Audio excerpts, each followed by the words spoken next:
Just sticking on the ARM for a second, because on the day that Queen Elizabeth died, they put up a message on their website reminding us that the Queen supported the referendum in 1999. The implication is it was just the stupid Australians who voted against it. I mean, can you sense that the ARM's, the irritation being felt in the ARM's office these days? You know, if they would, you know, they obviously want to get rid of the monarchy, but they'd quite willingly get rid of the entire Australian population, replace them with a new one if they could, you know. Honestly, I think what you've got there, you've seen it over the years, Fred, that they are basically a hardcore of disgruntled baby boomers who've never been able to get over the dismissal of Gough Whitlam. Even though, as we now know, everything's on the record, everything's out there, it was nothing at all to do with the Queen. It was the Governor-General's decision in Australia. And despite the ripples it created, I think it was a justifiable decision given the absolute mayhem that was the Whitlam government and the chaos they were creating with our budget. Exactly. And in defence of our system, one constitutional crisis in a century is not a bad strike rate, really. No, and guess what happened? Right? There was an election, you know, a couple of months after the dismissal, and the public overwhelmingly backed the dismissal by voting in Fraser.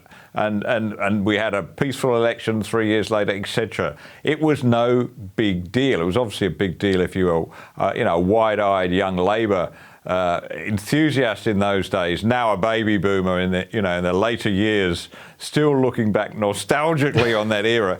Okay, big deal for them, you can understand it. But for the rest of the country, no, including new Australians who have been born since. For them, the system works. And, you know, when you look at the United States, why would you want a president? So that's the way most people feel. And I think that they've never come to terms with that. Interestingly enough, Albanese seems to be stuck in that groove too. Yeah, he's stuck between a rock and a hard place, isn't he? But you came here you arrived in Australia after 75.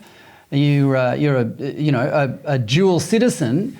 What's are you surprised or delighted about the depth of feeling for the monarchy in Australia? Oh, let me put one thing on the record. I'm now a unique citizen of Australia. My apologies. Why did I just call you a bomb? Did I accidentally? I actually went to some trouble to rid myself of British citizenship, not because I don't love the UK, but because I just felt you have to pledge your allegiance to one country, and this is a country that's given me so much and welcomed me in. But look, enough of that schmaltzy stuff.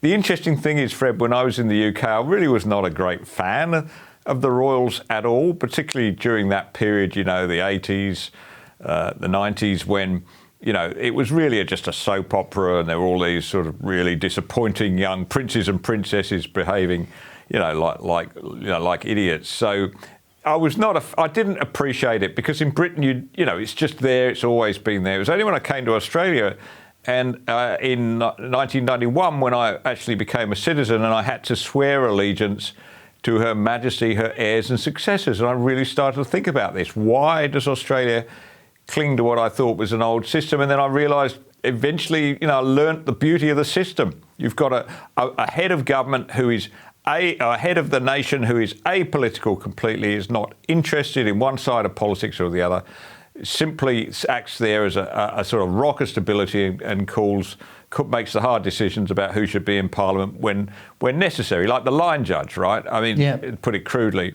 It works, Fred, and not only that, we've had a, you know, of course, remarkable role model in Her Majesty Queen Elizabeth.